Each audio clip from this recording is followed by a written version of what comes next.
Assalamualaikum warahmatullahi wabarakatuh. Salam sejahtera, Om Swastiastu, Namo Buddhaya. Salam kebajikan. Alhamdulillahirabbil alamin. Assalatu wassalamu ala asyrafil anbiya wal mursalin Sayyidina Muhammadin wa ala alihi washabihi ajmain. Amin amma ba'du.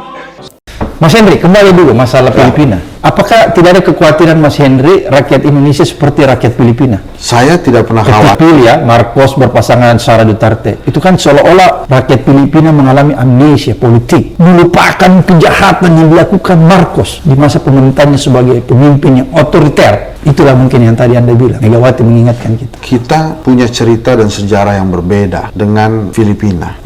Kita di Indonesia ada Abraham Samad Speak Up yang terus mengingatkan bahwa ada yang salah di negeri ini dan harus dicegah kesalahan ini membesar. Tempo menyebut Prabowo sebagai produk gagal reformasi. Tempo menyebut Presiden Mas Gibran itu sebagai anak haram demokrasi. Tempo menyebut pasangan ini adalah pasangan terburuk di Pilpres era Indonesia modern karena menggabungkan produk gagal reformasi dengan anak haram demokrasi. Kata Tempo, Bang, tenang Bang. Kemudian saya harus mengatakan itu lagi di channel Abraham Samad Speak Up, sehingga tercerahkan rakyat Indonesia. Di Filipina kan nggak ada Abraham Samad Speak Up, dan harusnya kita mengerti itu, memahami itu. Dan yang paling penting Bang, seingat saya, Bongbong itu tidak sesenior Pak Prabowo. Sarah Duterte, kalau saya tidak salah, jauh lebih senior timbang Gibran Rakabuming Raka. Jauh lebih berpengalaman. Ya, jadi secara quality Beda. they have the quality. Tapi secara hati dan pikiran, akal sehat, rakyat Indonesia juga punya. Ya, jadi dia tidak semudah itu. Kemudian misalnya joget-joget, kemudian ditaruh gambar poster-poster lucu. Itu kan hal yang sebenarnya mudah saja Bang. Apakah itu rakyat Indonesia tidak tersinggung tuh? Dianggapnya dengan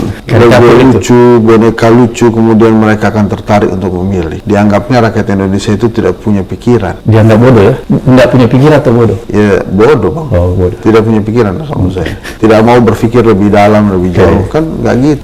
Saya tuh sebetulnya kecewa dengan asumsi itu. Kalau benar ya, menganggap rakyat Indonesia bodoh, sudah ada niatan untuk tidak menjalankan tujuan dari kehidupan bernegara kita yang tercantum dalam pembukaan Undang-Undang Dasar 1945, mencerdaskan kehidupan bangsa. Itu dia langgar dari masa kampanye. Itu saya sedih sekali. Semuanya hanya demi kemenangan. Berat ini diskusi hari ini dengan Mas Henry. Oke, Mas Henry, kalau kita lihat, Saya juga masih merasa berat ini Bang. yang dipraktekkan itu, kalau saya coba menyimpulkan yang Mas Henry tadi sampaikan, adalah kampanye yang lebih bersifat gimmick ya. Demo itu kan gimmick, joget gimmick ya, kira-kira begitu yang saya tangkap. Walaupun saya nggak tahu, ya itu termasuk gimmick ya. Padahal kan sebenarnya kalau kita lihat filosofi kampanye itu harus menyampaikan gagasan ya, agar supaya masyarakat tahu nih, oh ini pemimpin saya memang punya perspektif yang luas, punya pengetahuan yang luas, membawa Indonesia lebih maju. Kalau misalnya kampanye gimmick itu yang lebih diutamakan, apa kerugian yang bisa dirasakan atau bisa terjadi di tengah-tengah masyarakat dalam pesta demokrasi? Saya sih mengerti ya kesulitannya Pak Prabowo ya. Ini masalah jejak digital aja. Banyak tuh sudah yang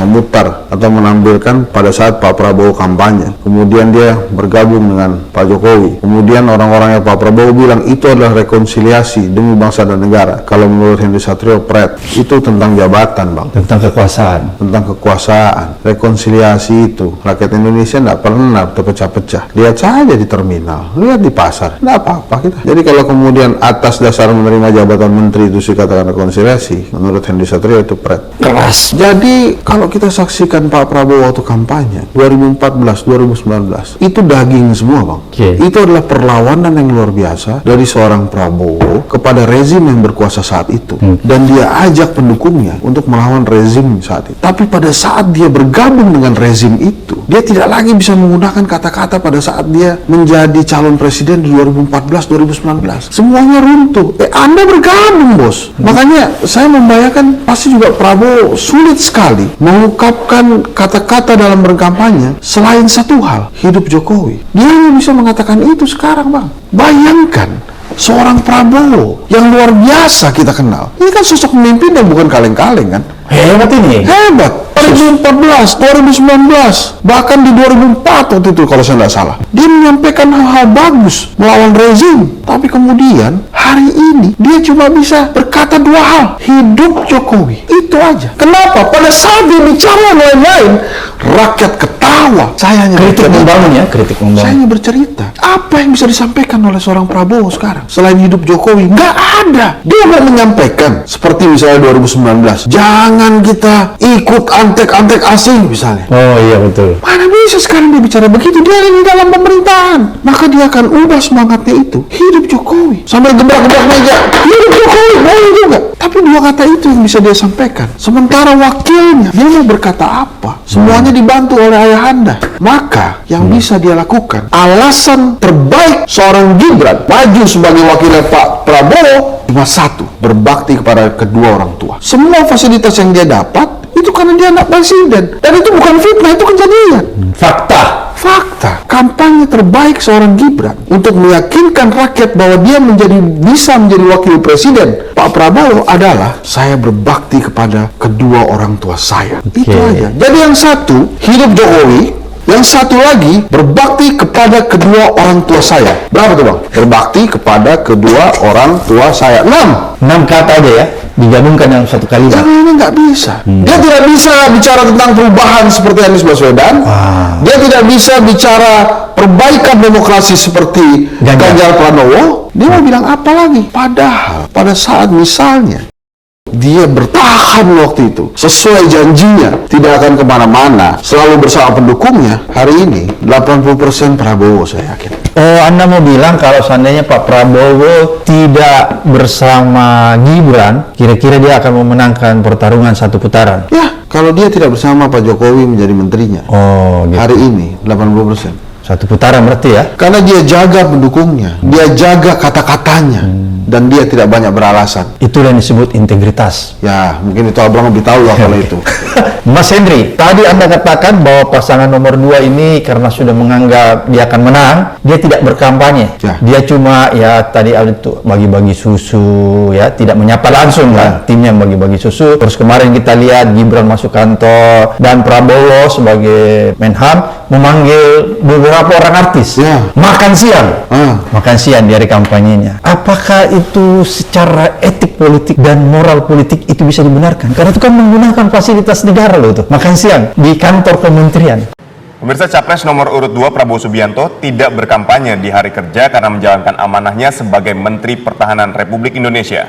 Ya, di masa kampanye ini Prabowo tidak mengambil cuti dan hanya berkampanye di akhir pekan. Sementara Cawapres nomor urut 2 Gibran Rakabuming Raka menerima dukungan dari Pergerakan Perempuan Muda Nahdliyin. Calon Presiden nomor urut 2 Prabowo Subianto memilih beraktivitas sebagai Menteri Pertahanan di hari kerja. Rabu kemarin Prabowo Subianto menjamu sejumlah artis ternama di tanah air seperti Lesti Kejora, Rizky Bilar, Nikita Mirzani, dan Oki Pratama. Prabowo makan bersama para artis ini di ruang kerjanya di Kementerian Pertahanan. Perbincangan antara mereka pun berjalan dengan santai. Setelah makan, Prabowo kemudian mengajak para artis untuk nyanyi bersama. Lesti Kejora pun menyumbangkan satu lagu yang didedikasikan untuk Prabowo. Di akhir acara, Prabowo membagi-bagikan kenang-kenangan berupa buku kepada keempat artis tersebut. Pesannya sama, dia anggap remeh semuanya. Dia terabas aja semuanya. Anda artis-artis itu nggak ada malu-malunya kan? Iya, karena kan di dalam makan siang itu ada yang jelas-jelas ini Prabowo, kayak ada kata-kata begitu. Para selebriti yang hadir, para artis yang hadir, saya tanya, mereka menjadi artis dan selebriti seperti saat ini, itu karena perjuangan mereka atau karena Prabowo? Pada saat mereka datang kemarin, meremehkan perjuangan mereka sendiri, maka mereka langsung mengkoreksi citra baik, citra positif yang ada di masyarakat karena kelakuan mereka sendiri. Berarti blunder ya? Blunder buat artisnya. Pak Prabowo mah happy-happy aja, senang-senang aja didatengin artis. Dan yang paling menyakitkan buat saya bila ada pemikiran begini, kalau saya undang artis, maka artis ini bisa menyampaikan hal-hal positif tentang saya. Kalau sampai dia berpikiran begitu, sekali lagi dia menganggap remeh intelijensia orang Indonesia. Yang makan siapa, yang heboh siapa. Dan saya nggak tahu ya Bang ya, maksudnya pejabat-pejabat pejabat itu menghindari Penggunaan artis. bukan foto-foto atau memperlihatkan dia sedang makan-makan. Iya, karena masih banyak orang. Iya bang, 40% rakyat tuh kalau nggak salah masih di dalam garis kemiskinan. Kemudian ada beberapa wilayah di Indonesia juga masih kelaparan. Beberapa gelintir rakyat Indonesia juga kelaparan. Makanya saya nggak cocok tuh dengan aksi makan. Kenapa saya suka dengan podcast Abraham Samad Speak Up? Karena kita tidak mempertontonkan makanan juga bang. Di sini teman-teman air putih saja. Kita bicara tentang Indonesia. Itu tepat bang. Makanya pada saat saya diundang beberapa televisi nasional untuk bicara tentang pertemuan Pak Jokowi dengan 3 calon presiden yang sambil makan itu, komentar pertama saya adalah makanan. Kenapa harus mempertontonkan masakan dan makanan? Oh, ini kan presiden. Harusnya memang begitu, namanya juga presiden. Harus dipersilahkan dengan baik tamunya. Iya, tapi kan itu bukan substansi dari pertemuan itu. Substansi dari pertemuan itu kan inti dari apa yang disampaikan oleh Anies Baswedan kepada Jokowi. Diminta presiden untuk netral. Kan bukan masakannya, bukan makanannya. Menurut saya, pemimpin-pemimpin kita ini harus sensitivitas dan empati serta simpati. Silakan Anda makan, tapi tidak usah dipertontonkan. Tidak usah difoto. Anda kan bukan rakyat. Rakyat mungkin bahagia. Begitu ada makanan, difoto, kemudian dia berdoa, baru dimakan. Mungkin rakyat bahagia dengan itu. Tapi kan Anda pemimpin. Jangan dipertontonkan bahwa Anda punya makanan mewah, dan seolah-olah Anda menyapa rakyat Anda yang masih miskin. Sorry ya bos, silakan miskin. Saya pejabat, saya makan enak. Pemimpin itu kekuatannya dia harus punya sensitivitas kemanusiaan. Itu yang disebut empati mungkin. Tolong diluruskan kalau salah. Oleh karena itu, kalau menurut saya ini menjadi pemilu atau pilpres yang serba aneh. Kalau saya bisa nyimpulkan tadi apa yang Mas Hendri katakan, bahwa sebelum-sebelumnya belum pernah terjadi hal-hal seperti demikian, hal seperti ini ya. Itu saya Islah Barawi terus terang merasa bahagia dan bangga atas penunjukan dari PDIP sebagai cawapresnya Pak Ganjar Pranowo kepada sesepuh saya Pak Mahfud MD. Kalau kita mau melihat sosok yang punya integritas, perjuangan terhadap negara ini demi tegaknya hukum, demi upaya-upaya untuk menghilangkan berbagai tindakan-tindakan kejahatan koruptif di negara ini, maka saya sangat bangga untuk mendukung Pak Mahfud MD. Seluruh masyarakat Indonesia yang masih berharap untuk tegaknya hukum di seluruh Indonesia, maka mari kita dukung Pak Mahfud MD. Pak Mahfud MD adalah sosok yang pernah berkarir di legislatif, di eksekutif dan juga yudikatif, dan beliau punya rekam jejak tidak pernah punya kejahatan apapun dalam jabatan-jabatannya. Oleh karena itu, beliau adalah orang yang tidak pernah punya kejahatan masa lalu. Beliau juga tidak punya beban masa lalu, dan juga apa yang menjadi beban beliau hanyalah masa depan Indonesia. Mari kita bantu Pak Mahfud. Insya Allah dengan ridho Allah Subhanahu wa Ta'ala, langkah kita dalam mewujudkan Indonesia sejahtera lahir batin, adil dan makmur akan mendapatkan jalannya. Qabul. Mahfud MD adalah cawapres ideal dampingi Ganjar. Pengamat mengatakan sejalan dengan nurani rakyat. Mahfud MD yang akhir-akhir ini ibarat singa buas yang sangat ditakuti para koruptor serta politisi bermasalah, itu diyakini publik sebagai sosok yang tepat jadi cawapres untuk mendampingi Ganjar. Ya, Mahfud termasuk tokoh nasional yang bersih dan jujur. Merdeka! Tempat ini menjadi saksi bagaimana pidato Bung Karno selalu menggetarkan. Dedication of life disampaikan di sini, mengajarkan kita agar bisa mengabdi pada bangsa dan negara. Infrastruktur yang hebat, IKN yang tidak hanya memindahkan tempat dan ibu kota, tapi membuka mindset, merubah mindset untuk menjadi negara maju, termasuk hilirisasi industri yang akhirnya kita diperhitungkan oleh dunia. Hari ini kita meneguhkan hati, bekerja keras dengan api semangat yang tak pernah padam, menangkan PDI Perjuangan dan calon presiden PDI Perjuangan Ganjar Pranowo. Siap!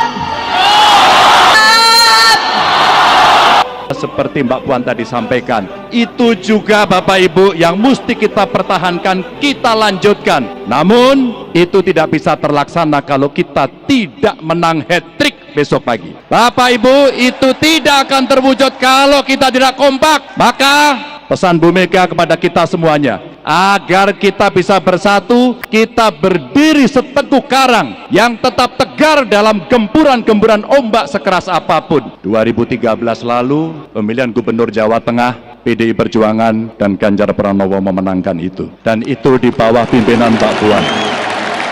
Insya Allah kita akan mengulang kembali di 2024. Insya Allah. Mohon doanya.